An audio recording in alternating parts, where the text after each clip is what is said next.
Greetings everyone, this is Rambling Collector here, and welcome back for another manga ramble. Now this one is going to be a bit special because we're in here for a 3-in-1 today on this video, featuring 3 separate manga that I have covered recently that I have yet to acquire the full series for.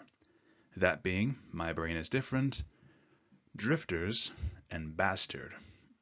Hence the title for this video being Brains, Bastards, and Drifters. So this one is honestly going to be a lot of fun to cover because I've done 3-in-1s for comics, but never in manga, so this is going to be a nice little twist. And to be completely honest with you guys, I have actually had a lot of different manga that I've either started or have been various one-shots. I did try this particular type of style once with manga one-shots, but that was a short-lived idea.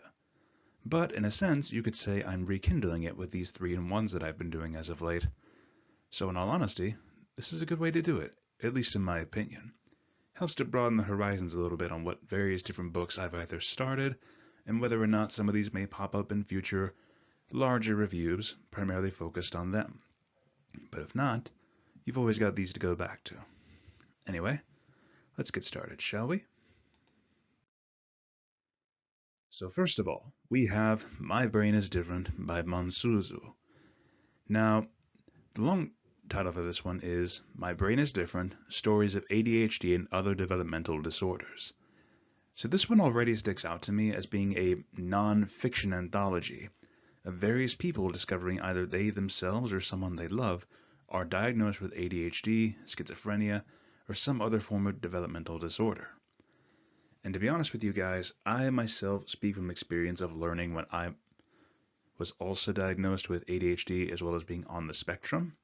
So this one really stuck out to me, not only for being a nonfiction manga, like one of my favorite authors, Nagatakabe, with her nonfiction diary manga, but more so just the subject matter that was being covered, which as we all know is a very sensitive topic to many. But, in my honest opinion, this manga anthology does a really good job of showcasing adults who find out their diagnosis later in life, learning how to come to terms with it as well as how much it changes their personal perspective. Now, it isn't just adults that we see here. There's also various children or parents of children who discover that their child does have the diagnosis for ADHD or some other developmental disorder. And, to be completely honest, it's always a hard time when that first discovery is done. But taking the time to learn and being patient, as well as learning how to overcome or how to not so much grapple, but learn to coexist with that disorder, can be a challenging, but ultimately rewarding experience, helping you to feel more comfortable as yourself, in a sense. And to be honest with you, the artwork and just some of these stories alone were very relatable to some degrees.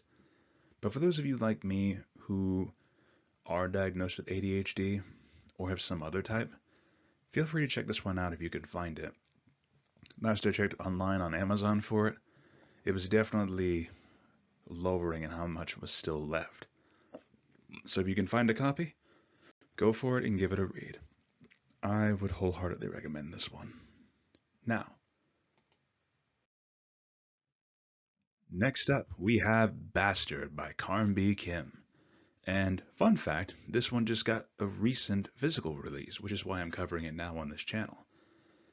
So, to give a little bit of backstory here, Bastard was actually the very first webtoon that I ever read. Back when, of course, I was reading through the Webtoon app. This one just popped out to me for the thriller story. I don't know, maybe I'm just a sucker for thrillers. But this one alone really caught my attention and is what actually encouraged me to download the app to begin with, back when Webtoon was just all over the place, back when I was scrolling through YouTube.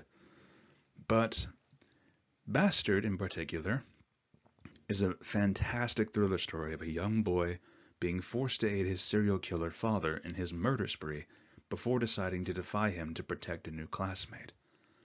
Now, Jin-seon is a very interesting character in his own right, a heavily disabled boy bullied by his classmates while also aiding his father in murder. Yet each chapter shows how much he hates doing it and wants nothing more than the chance to be strong enough to break free from his father's grasp. Now, Jinseon is no saint. He definitely has his attitude, he has his very creepy moments as well. But considering his home life, you can't entirely blame him, especially for the fact that this boy, when I say crippled, I mean he has artificial heart valves, a fake eye, and can't get too exerted, otherwise it puts too much pressure on him and he could almost die.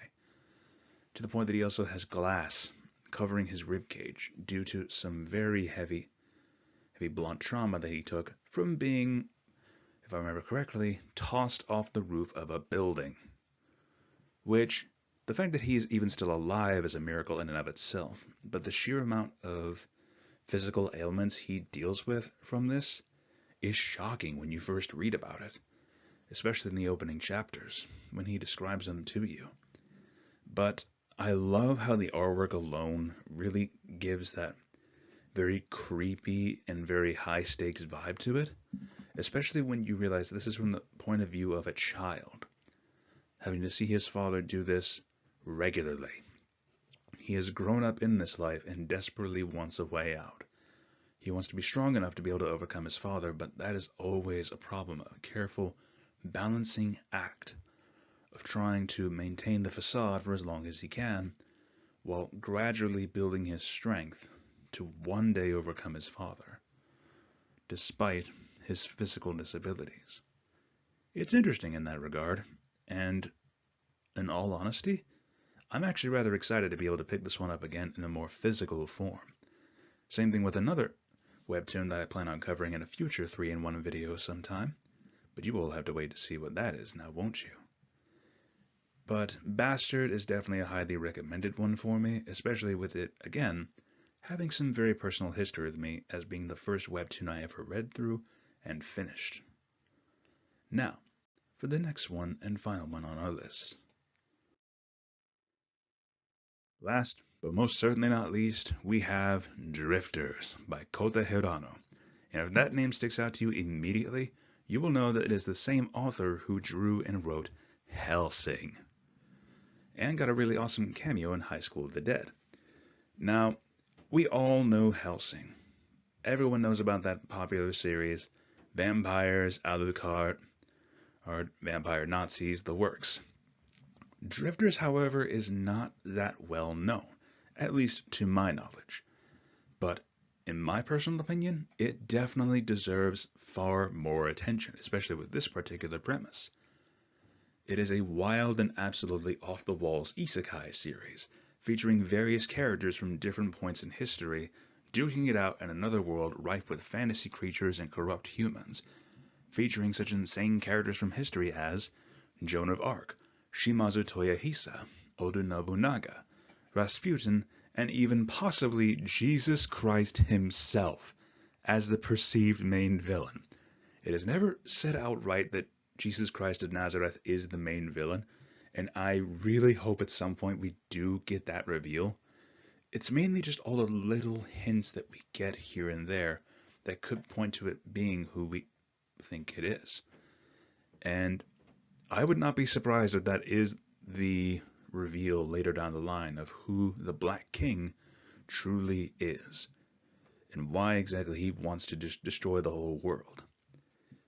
It's those little hints that we get here, but more than that though, I love the whole mix and match of famous characters from Eastern and Western history. And more often than not, I see it where we have a mix of the Drifters and the Ends. The Ends being those who serve the Black King, while the Drifters are those who are chosen to oppose the Black King. Shimazu is the most recent one to come through, who at the beginning of the series at the very least. There are a lot more Drifters who do appear throughout the series. Some being Hannibal Barca as well, so that was definitely a loop that I was not expecting. But there are so many more that, to any major history nerd, this might be the manga for you, just to see these characters, possibly seeing who would win in a fight. But more than that, Toyohisa, Nobunaga, and Yoichi are main characters whom we follow throughout the series. They make for a very fun trio. their actions in liberating the various races, such as the elves and dwarves, making for an action-packed adventure. Not only that, but their clashing personalities definitely paint a very fun little picture, with Nobunaga constantly doing his schemes to put Shimazu on the top, Toyohisa just being an honest, blunt warrior who wants to cut down any enemies that you point him towards, and honestly, Yoichi just kind of being right in the middle, offering the support when he can, but never really doing any major scheming like Nobunaga, but he definitely has his own code of honor.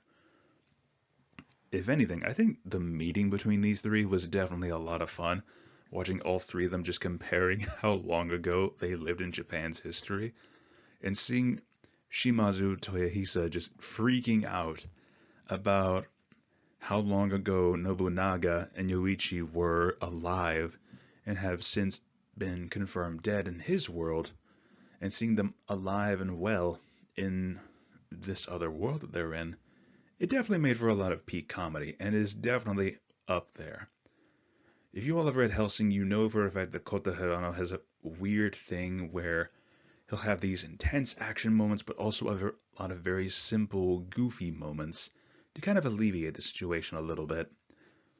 But regardless, though, Drifters definitely has a lot of great style, and fun fact, it has actually been re-released in these new 3-in-1 volumes. I've already read through the first one, which is what we are covering now, 1 through 3, and I am desperately going to be getting my hands on volumes 4, 5, and 6 whenever they do come out for a 3-in-1, because I want to see how well the series goes. And another fun fact, Volume 7 for this series just recently dropped, and whenever this does get an English translation, I'm going to be picking that up as well, because Drifters needs more love.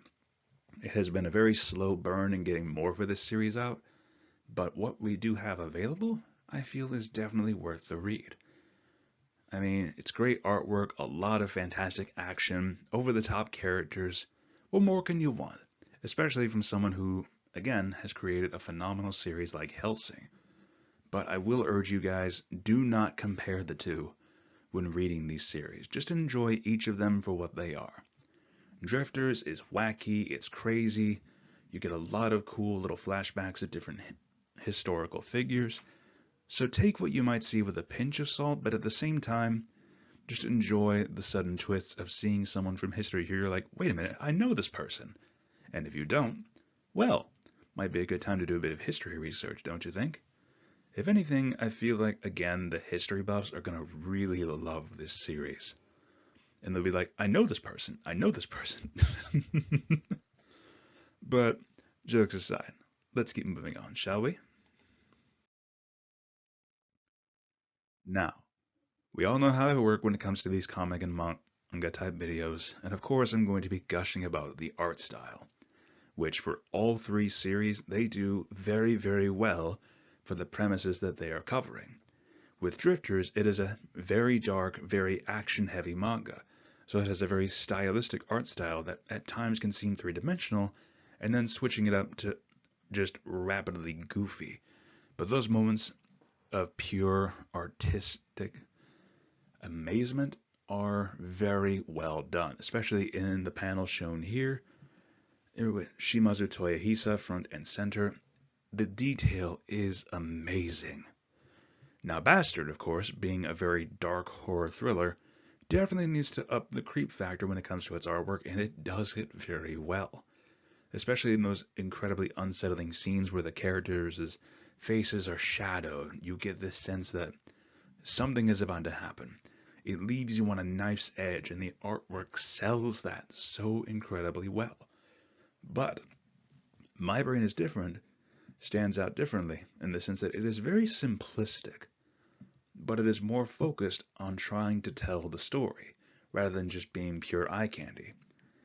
And in my opinion, the simple art style does help you to focus more on what the main story is trying to tell, rather than just being pretty pictures on a page.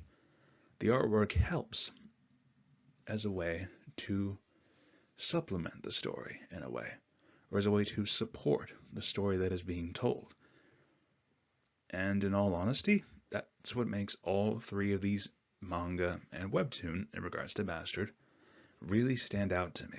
Each of them has their own unique art style that appeals to the story that they are trying to tell. Now, with that being said, let's move on to the final scores. So, you all have been hearing the heaping amounts of praise I've been giving to all three of these, so these scores should not surprise you. Drifters, 10 out of 10. Bastard, 10 out of 10. My Brain is Different, 10 out of 10. Each for their own unique reasons, but more so just for sheer enjoyment. I personally really loved all three of these manga, and I cannot wait to see which one of these I'm going to continue with. Though my eyes, I won't lie to you guys, are definitely on Drifters and Bastard, for the main reason being that My Brain is Different was a one-off, but also to give more praise to some of the other works of Kohta Hirano, as well as to do more of a deep dive into one of the first webtoons I ever read. But with that being said, I hope you all did enjoy this video. If you did, feel free to leave a like, leave your thoughts on any of these series or books that you might have read down below, and subscribe if you're curious for more of future videos that I will be cooking up. Because, if anything, I plan to have this year go out with a bang with some of the books that I've covered, and you all might be surprised. Now, if you do have any manga recommendations, feel free to leave them in the comment section down below as well. And if you would like to see some of the other comics or manga that I've covered, I will leave a link to the Manga Rambles playlist here at the end of the video. Or if you want to see some of the other novels that I've covered, I will leave a link to that playlist as well. Once again, thank you all for listening. This is Rambling Collector, signing off for now, and I will see you all in the next video. Have a great day, fellow readers.